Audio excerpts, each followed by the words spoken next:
는 동안 여러분 누구와 함께 오셨습니까? 예수님.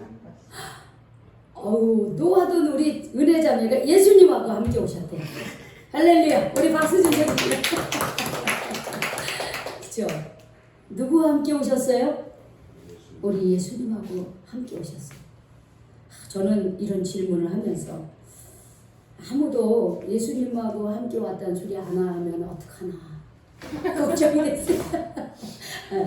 왜냐하면 예수님이 동행해 주셨거든요.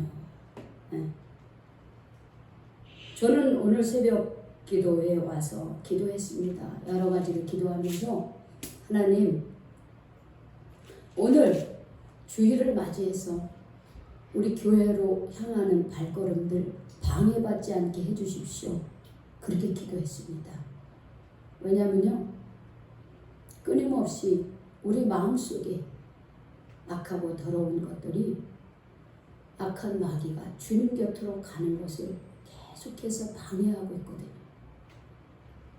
그래서 그 기도를 했어요. 하나님, 교회로 향하는 발걸음들이 방해받지 않고 하나님 앞에 나와서 하나님께 예배드리며 기쁨과 은혜와 찬송을 드리게 해 주시옵소서. 저는 그렇게 기도했습니다. 그러니 여러분들이 혼자 왔겠습니까? 아니에요. 하늘의 전군 천사를 하나님께서 여러분의 가정에 보내주시고 여러분의 마음을 주장해 주셔서 예수님이 여러분들과 함께 동행하셨습니다.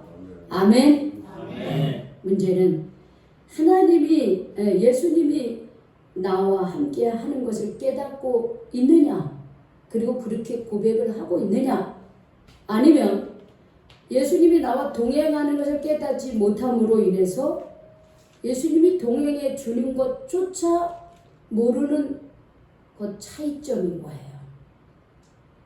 오늘 여기에 계신 모든 분들이 여러분들과 예수님이 동행해 주셨음을 깨닫기를 주님의 이름으로 축원합니다. 오늘 말씀에 주님과 동행한 사람이 나옵니다. 바로 사울입니다. 이후에 이는 사도 바울이라고 하는 이름을 사용하게 됩니다. 그러나 오늘 본문의 말씀에는 사울이라고 하는 말로 이름으로 등장을 합니다. 사울은 우리가 본문에 읽어봤듯이 예수님과 동행하는 사람이 아닙니다. 사울은 예수님을 핍박하던 사람이었습니다. 그런데 어떻게 예수님과 동행하는 삶을 살았을까요? 교회 역사에서 가장 중요한 사람이 누구냐 하면은 예수님을 제외하고는 사도 바울이라고 할 수 있어요. 바로 오늘 우리가 읽은 이 사울의 사건입니다. 오늘 말씀은 사울이 예수님을 만나서 회심하는, 즉 회개하는 장면이 나오고 있습니다. 사울이라고 하는 사람은요, 하나님을 철저하게 믿고 싶었던 사람이었어요. 우리가 성경에 보면 구약이 있고 신약이 있잖아요. 구약은 하나님께서 이스라엘 백성들을 통해서 약속하신 말씀이 구약입니다. 신약은 그 이스라엘 백성들을 통해서 약속하신 구원의 완성의 말씀, 예수 그리스도를 통해서 완성되어진 하나님의 말씀이 신약입니다. 지금도 이스라엘 사람들을 우리는 유대인이다 이렇게 얘기를 하고 있어요. 우리 대한민국 사람을 한민족이다 이렇게 말하고 있듯이 이스라엘 사람들 유대인이다 이렇게 말을 하고 있는데, 이 사울은 유대인이었습니다. 유대인. 이 구약에 나타난 하나님만을 믿는 그런 유대인이었습니다. 유대인 중에서도요, 이 하나님을 철저하게 믿고 싶었어요. 온전한 안식일과 11조 생활과 금식과 구제와 이런 생각들을 아주 철저하게 한 사람들을 유대인 중에 바리새인이라고 그렇게 표현합니다. 바리새인. 그래서 사울은 바리새인 중에 바리새인이었습니다. 하나님의 말씀을 가르치는 최고의 당대 그 가말리엘 그런 교사로부터 이 구약의 말씀을 철저하게 배우고 깨닫고 그 말씀 가운데 살아가려고 했던 사람 중에 한 사람이 바로 사울이었습니다. 그런데 이 바리새인들이 볼 때 하나님이 보내신 구원자가 당시 부끄러운 십자가에 못 박혀 처형된다는 것을 인정할 수가 없었습니다. 그럴 리가 없습니다. 구약에 나타난 하나님의 약속된 메시아 구원자가 당시 가장 부끄러운 십자가에서 처형된다? 말도 안 되는 거였습니다. 그런데 예수를 믿는 사람들, 즉 그리스도인들은 십자가에 처형된 예수를 하나님의 아들이라고 고백합니다. 또 그들이 예수님은 하나님이 보내신 구원자다라고 이렇게 고백을 하는 거예요. 그리고 그 예수님이 십자가에 못 박혀 죽으셨는데 3일 만에 다시 살아나셨다 이러면서 막 그 예수님을 처형했음에도 불구하고 그가 살아났다고 그렇게 고백하고 그를 믿고 그를 전하고 있습니다. 그러니 사울의 입장에서는 유대인 중에 유대인이요 바리새인 중에 바리새인인 사울의 입장에서는 이 그리스도인들이 참 기가 막힌 사람들이었습니다. 하나님을 모독하는 사람들입니다. 그래서 사울은 이런 그리스도인들을 없어져야 할 그런 존재로 여기고 이들을 진멸시키고자 지금 어디로 가냐면 다메섹이라고 하는 곳으로 가고 있어요. 이 다메섹은 오늘날로 다마스쿠스라고 하는 곳입니다. 오늘날 지명이 성경에는 다메섹이라고 이렇게 기록이 되어 있는데 당시 수리아의 그 수도입니다. 아주 가장 오래된 도시였습니다. 그리고 이 다메섹은요, 굉장히 이 고산지대 해발 600m에 세워진 도시예요. 우리 그 강원도에서 해발 700m 고지에 있는 곳이 평창이에요. 상당히 높아요. 근데 거기 사람이 살기가 아주 좋다라고 하는 거예요. 근데 이 다메섹은 바로 그렇게 사람 살기 아주 좋은 그런 곳이었기 때문에 아주 오래전부터 이 다메섹에는 고대 수도가 형성이 되었습니다. 그래서 아라비아 사람들에게는 이 다메섹이 동방의 진주다. 그만큼 동방의 아주 그 보석과 같은 그런 중요한 도시로 그렇게 인정을 받았습니다. 그런데 성경이 쓰여지던 이때에 유대인들이요 약 4만 명이나 거주를 하고 있었습니다. 4만 명이나. 그리고 30여 개의 회당이 있었습니다. 그래서 이 사울은요 이미 거기에 많은 기독교인들이 있었어요. 그래서 이 기독교인들을 붙잡아서 예루살렘으로 끌고 와서 그들을 다 어떻게 해요? 진멸시키고자 지금 막 사람들하고 그 다메섹으로 가고 있었습니다. 그런데 오늘 성경에 보니까 사울은 자신이 계획한 대로 그리스도인들을 진멸한 것이 아닙니다. 오히려 사울은 자신이 상상할 수 없는 일을 겪게 됩니다. 그게 뭐냐? 여러분 예루살렘에서 다메섹까지의 거리는 약 200km예요. 여러분 서울에서 부산까지 몇 킬로나 되는지 아세요? 아니요. 약 200km 걸려요. 200km 가는데 요즘에 KTX로 타고 가면은 1시간 반 정도? 우리가 자가용으로 가면 4시에서 5시간 정도 걸립니다. 지금은 그래요. 그러나 사울이 활동하던 시대 200km를 여러분 걸어서 가면 며칠이나 걸릴까요? 약 4일에서 5일 정도 걸립니다. 왜냐하면 사람이 걸을 수 있는 최대의 걸음이 한 50km 정도라고 생각하면 4일에서 5일 정도 걸립니다. 거기를 지금 사울이 지금 그냥 의기양양해서 이 사람들이 하나님을 모독하는 사람들이 점점 늘어가고 있어요. 이 사람들을 빨리 붙잡아서 이 사람들을 없애버려야 되겠다 하는 살기가, 성경에 보니까 살기가 등등했다. 살기가 등등했어. 이거는 다른 말로 해서 아주 하나님을 아주 믿는 마음이 아주 그냥 되게 열심인 거야. 이 잘못된 이단들은 다 처형해야 된다 이런 마음인 거예요. 그래가지고 그냥 지금 열심히 막 아마 혼자 가지는 않았을 거예요. 여러 명이 지금 이렇게 가고 있습니다.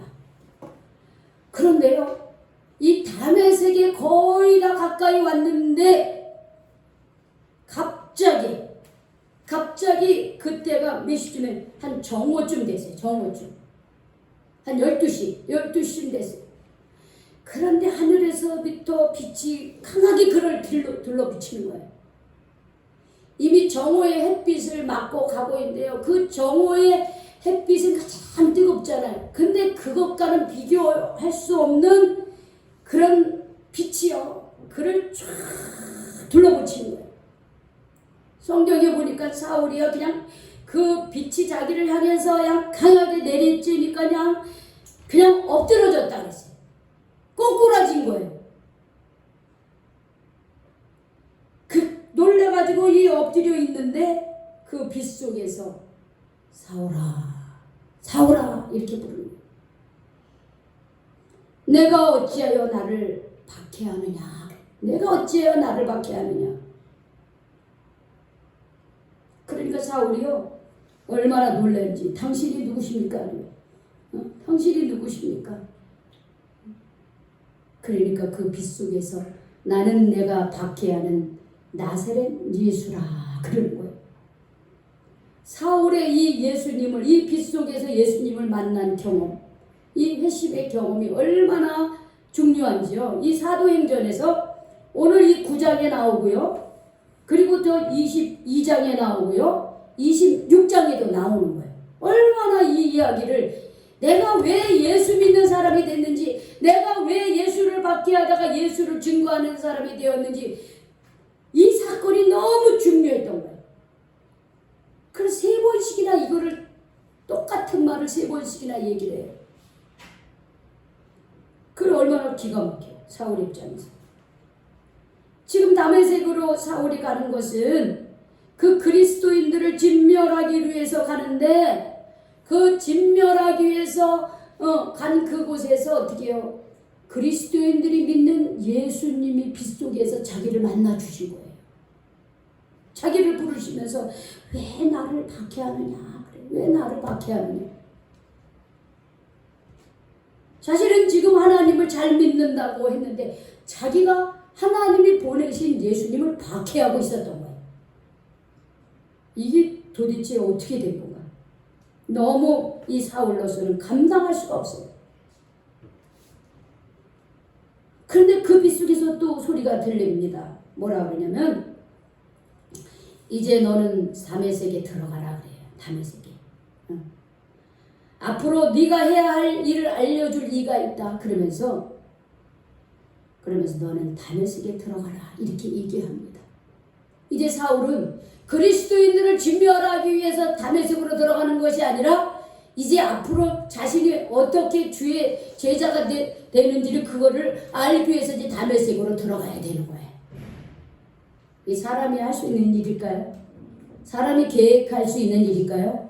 아닌 거예요. 사울은 한 번도 그런 계획을 가진 적이 없어요. 사울의 계획은 다메섹에 들어가서 그리스도인들을 붙잡아서 처형하고 감옥에 가두는 게 지금 목적이에요. 그런데 예수님은 빛 속에 찾아오셔가지고 이제 앞으로 너는 나를 위해 일해야 된다고 이렇게 얘기를 하시는 거예요. 거기 같이 갔던 사람들이요 이제 사울을 붙잡아 줍니다. 그런데 사울은 눈은 떴는데 보이지가 않는 거예요. 눈은 떴는데 보이지가 않아. 사람들이 그를 부축해서 이제 다메섹으로 들어갑니다.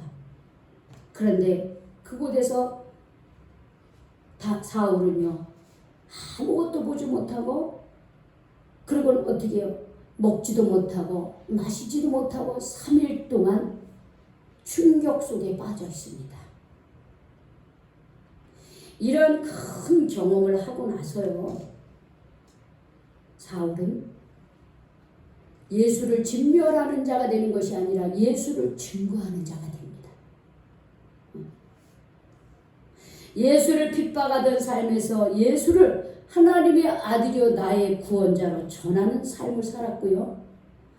우리가 이 성경은요, 이 신약 성경은 27권으로 구성되어 있어요. 그런데 그 중에 3분의 2나 되는 성경을 사도 바울이 기록하게 됩니다. 바울을 통해서 복음이 예루살렘에 머문 거 있는 게 아니라 다메섹을 통해서 저 유럽으로 해서 지금은 어떻게 해요? 미국으로 해서 아시아로 해서 다시 이 복음이 우리 민족을 통해서 다시 저 중국으로 해서 다시 저 몽골로 해서 유럽으로 다시 가고 있습니다. 그런 시작을 그런 복음을 세계 만방에 전하게끔 한 그 사도가 누구냐면 사도 바울이라고 하는 사실입니다. 오늘날 우리는 사울처럼 예수님을 극적인 이런 상황 가운데서 모두 만나는 것은 아닙니다. 물론 이렇게 만나는 사람도 있어요. 왜냐하면 하나님은요, 우리를 만나 주실 때 우리의 성격과 우리의 형편과 우리의 상황을 통해서 만나 주시거든요. 아마 하나님은 사울은 이런 방식이 아니면은 사울은 하나님을 인정하지 않고 하나님이 보내신 예수 그리스도를 계속해서 핍박하고 예수님을 믿지 않기 때문에 하나님이 이렇게 강력한 방법으로 사울을 만나 주셨으리라고 그렇게 예상을 합니다. 그런데 우리는 다 이런 방법으로 주님을 만난 것은 아니에요. 다른 방법으로 다 만났어요. 마치 하늘에서 비가 내릴 때 다양한 비가 있습니다. 여러분, 비는 똑같은데 비 내리는 방법이 다양하죠. 보슬비도 있고 이슬비도 있고 단비도 있고 장마비도 있고, 그쵸? 한두 방울 떨어지는 비도 있고요. 안개처럼 내리는 안개비도 있고요. 양 물을 퍼붓듯이 세차게 내리는 억수비도 있어요. 장대비는 어떻게 해요? 굵은 빗발의 비가 쉴 새 없이 세차게 내리는 비를 장대비라고 해요. 여름에 갑자기 내리는 비 있죠. 천둥을 동반하고 그런 비를 뭐라 그래요? 소낙비라고 그러죠. 단비, 꼭 필요할 때 내리는 비를 단비라고 그래요. 제가요, 비의 종류를 보니까 제가 지금 우리가 아는 그 비의 종류만 적어봤는데요, 20가지나 돼요. 20가지나 비의 종류가요. 우리가 만든 거죠, 사람들이. 그런데 여러분, 이거는 이제 오늘 말씀과는 좀 관련이 안 돼 있지만 오늘날 비가 어때요? 안개비도 안 내리고 이슬비도 제대로 안 내리고 단비도 제대로 안 내고요. 장대비도 제대로 안 내리고요. 소낙비도 제대로 안 내리고 있습니다. 큰일 났어요. 자, 이렇게 비의 종류가 많아요. 그런데 중요한 것은 이 비를 통해서 자연 만물은 어떻게 필요한 물을 공급받게 되는 거예요. 그들이 필요한 수분을 공급받으면서 어떻게 싹 자라는 거예요. 하나님이 우리를 부르시는 방법도 마찬가지예요. 장대비처럼 이렇게 요한을 이 사울을 그 빛 속에서 강하게 비추면서 사울아 사울아 어찌하여 나를 핍박하느냐, 이렇게 강하게 만나주시는 분도 있고, 어떤 사람은 어려서부터 뭐가 뭔지 모르는데 친구 따라 교회 왔다가 그러다가 주님 만나는 사람도 있고, 어떤 사람은 아픔 가운데 있을 때에 주님을 만난 사람도 있고요. 어떤 사람은 엄마의 태중에서부터 주님을 만나는 사람이 있습니다. 중요한 것은 우리가 어떤 방법을 통해서든지 누구를 만나는 겁니까? 예수님을 만나는 거예요. 예수님을 만나는 겁니다. 여러분, 우리는 사울처럼 이렇게 거룩한 빛 속에서 예수님을 만나지는 못했습니다. 그러나 여기에 있는 우리 모두는 이미 예수님을 만난 분들입니다. 믿습니까? 네, 만났어요. 만난 분들이에요. 만났기 때문에 이 자리에 있는 거예요. 그것을 성경이 증거하고 있습니다. 한번 찾아볼까요? 고린도전서 12장 3절 한번 보세요.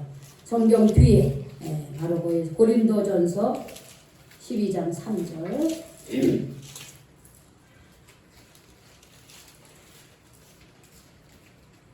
고린도전서 12장 3절 278쪽입니다.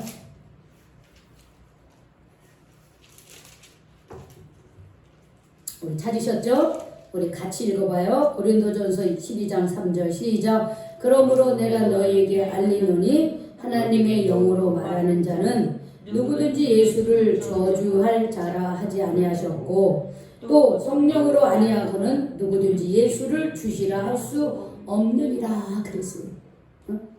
여러분 우리가 하나님의 영이 함께하는 사람들은요 예수를 저주할 자라고 그렇게 말하지 않습니다. 예수가 나쁜 사람이라 말하지 않는다는 거예요. 또 성령이 함께 하시는 사람들은요 예수를 주라고 그렇게 고백을 한다는 거예요. 예수님이 나의 주님입니다 이렇게 고백한다는 거예요. 그게 내 안에 성령이 함께하고 있다는 증거입니다. 그 다음에 또 하나 성경을 찾아볼까요? 우리 앞쪽입니다. 로마서 10장 사도행전 바로 앞쪽이죠. 사도행전 뒤쪽이죠. 로마서 10장 9절입니다. 9절 로마서 10장 9절에서 10절 찾으셨어요? 264쪽이죠? 우리 같이 읽겠습니다. 시작. 내가 만일 내 입으로 예수를 주로 시인하며 또 하나님께서 그를 죽은 자 가운데서 살리신 것을 내 마음에 믿으면 구원을 받으리라. 사람이 마음으로 믿어 의에 이르고 입으로 시인하여 구원에 이르느니라 그랬어요. 응? 내 입으로 예수를 주로 시인하며 하나님께서 그를 죽은 자 가운데서 살리신 것을 내가 믿으면 내가 어떻게 죄 가운데서 용서함을 받아 구원을 받아. 그리고 그 말씀을 내가 마음으로 받아들이면 내가 의로운 사람이 되고 입으로 시인하면 그때 우리는 구원을 얻게 된다 그랬습니다. 우리 13절 같이 읽어볼까요? 13절 시작. 누구든지 주의 이름을 부르는 자는 구원을 받으리라 그랬어요. 누구든지 10장 13절이에요. 누구든지 주의 이름을 부르는 자는 구원을 얻는다 그랬습니다. 자, 그러니 우리가 구원을 받았습니까? 안 받았습니까? 구원을 받았습니까? 안 받았습니까? 받았죠. 주의 영이 내 안에 계십니까? 안 계십니까? 계셔요. 이미 계시는 거예요. 보슬비처럼 안개비처럼 나도 모르게 주님이 촉촉히 내 안에 계시는 거예요. 그러니까 우리가 이 자리에 오지 안 그러면 못 와요. 그런데 아까도 제가 말씀드렸던 것처럼 성령으로 내 안에 계신 예수님과 내가 동행하고 있는가 하는 것을 내가 의식하고 깨닫는 것이에요. 물론 바울은 이렇게 엄청난 그런 회심의 이 사건을 경험하고 나서요 한 번도 예수님을 부인한 적이 없습니다. 오히려 예수님을 세계로 전하는 전도자가 되었고 순교자가 되었습니다. 주님이 누구인지를 분명히 알았고 그리고 그 주님을 전하고 그러며 살았습니다. 이제 이러한 삶을 우리가 살아야 되는 거예요. 우리가 살아야 되는 거예요. 성령으로 내 안에 계신 예수님과 우리가 함께 살아야 되는 거예요. 어떻게 예수님이 나와 함께하는 것을 우리는 알 수 있을까요?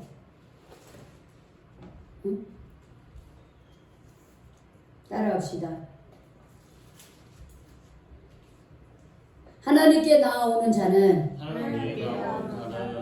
하나님이 반드시 계신 것과 하나님을 찾는 이들에게 상 주시는 이심을 믿어야 합니다. 이게 바로 뭐예요? 우리가 하나님과 동행하는 방법이에요. 지금 뭐냐? 하나님을 믿는 거예요. 하나님을 믿는 거예요. 하나님의 살아계심을 믿는 거예요. 하나님이 분명히 계시다는 것을 우리는 믿는 거예요. 하나님 계시다고 하면서 어떻게 해요? 못 믿을 때 많잖아요. 근데 하나님이 살아계신 걸 분명히 믿어야 돼요. 히브리서 11장 1절 말씀을 제가 6절 말씀 여러분들에게 지금 같이 한 거예요.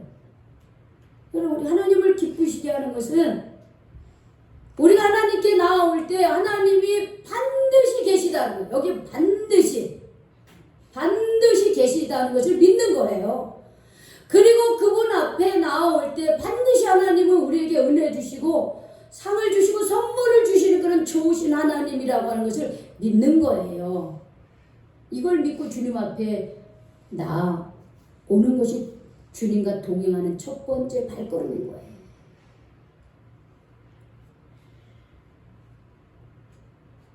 두 번째는 어떻게 해야 되느냐? 먼저 기도하고 나중에 행동하는 삶을 살아야 되는 거예요.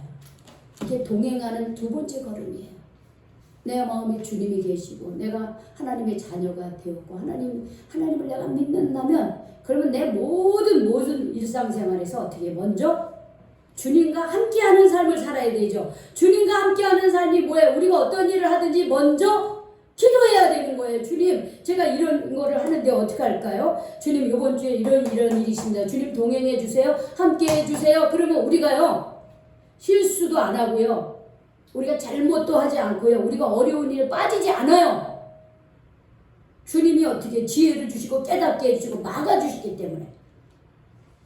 그런데 우리가 그리스도인이라고 그러면서 하나님을 믿는 사람들이라고 하면서요, 기도도 안 하고 그냥 무슨 일이 있으면 먼저 덜썩 행동부터 해버려.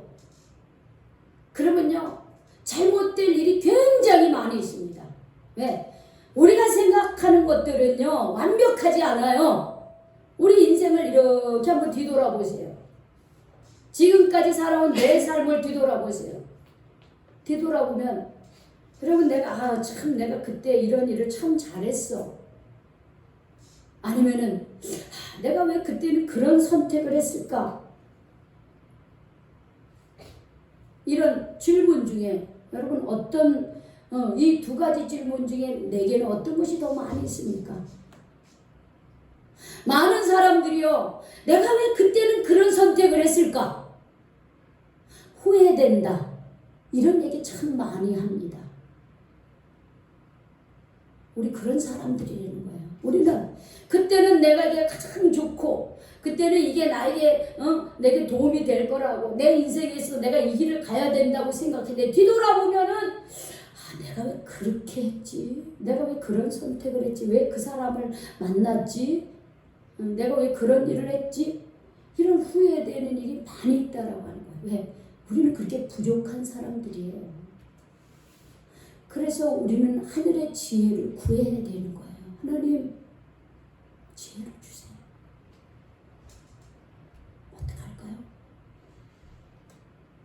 사람을 만나는 일도, 어떤 내 앞길을 향해서 나아가는 것도 주님의 인도함을 받아야 돼요. 저는 매일 새벽 기도를 하면서 그날 있는 일에 대해서 하나님 앞에 기도를 합니다. 물론 말씀으로 기도하고 우리 성도들을 위해서 일일이 한 분 한 분 기도하면서 거의 마지막 부분에서는 제가 기도를 해요. 하나님, 오늘요 누구누구를 만나요. 아니면 하나님, 오늘은요 예배가 있어요. 하나님, 오늘은 신방이 있어요. 하나님, 오늘은요 목회자들을 만나요. 아니면 집회를 가요. 이런 걸 하나님 앞에 말씀드려요. 그 가운데 하나님 동행해 주세요. 제가 실수하거나 잘못하거나 마음 아프게 하거나 혹은 내가 어려움을 겪지 않도록 하나님 동행해 주세요. 그 기도를 합니다. 그러면 하루 종일요, 내가 어떤 일을 할 때요, 내 마음이요 감정에 휩쓸리지 않고 이게 잘못된 길로 가지 않고 내가 인도함을 받아요. 왜? 주님이 내 안에 성령으로 함께 하셔서 인도해 주심을 의식하게 되고 깨닫게 됩니다.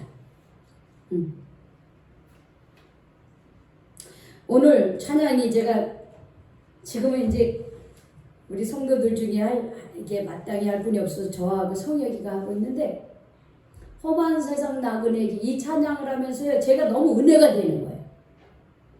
이 세상이 만만치 않잖아요. 험해요.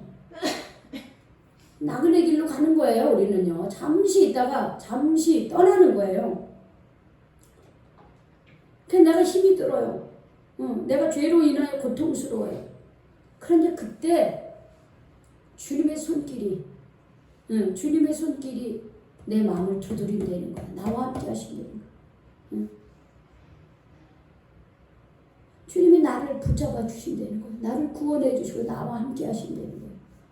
그걸 어떻게 느낄 수 있습니까? 주님과 동행함을 내가 깨닫고 의식해야 되는 거야. 지금도 예수님은 우리와 함께 동행해 주고 계십니다. 네, 매일의 삶 속에서 주님과 동행하시기를 바랍니다. 여러분이 먼저 기도하고 나중에 행동함으로써 주님의 인도함을 받기를 바랍니다. 그래서 우리 매일의 삶 속에서 늘 주님과, 내 안에 계신 주님과 함께 걸어가는 모든 저와 우리 베델의 식구들이 되시기를 주님의 이름으로 축원합니다. 기도하겠습니다. 하나님 감사합니다. 사울도 예수님을 핍박하고 부인하던 사람이었지만 주님의 사랑스러운 그 손길을 잡고서는 그는 이제 죽을 때까지 복음을 증거하며 새 사람이 되었습니다. 세계 만방의 복음을 증거했습니다. 주님, 저희도 이런 주님을 이미 만나게 해주신 것 감사드립니다. 주님이 주의 영이 내 안에 계심을 감사드립니다. 사랑스러운 주님의 손길을 저희들이 그 두드림의 손길을 붙잡고 주님의 그 인도함 속에 순종하여 이 자리에 나오게 해주신 것 감사드립니다. 주님, 우리가 늘 주님 앞에 나올 때 하나님이 분명히 반드시 살아계시다는 것을 믿으며 그 주님 앞에 나올 때 내 인생을 복주시고 내 인생을 책임져 주심을 믿고 주님 앞에 나오는 삶이 되게 하여 주시옵소서. 그래서 우리의 인생이 주님의 인도함을 받는, 주님과 동행하는 복되고 행복한 인생이 되게 하여 주시옵소서. 예수님의 이름으로 기도 올리옵나이다. 아멘.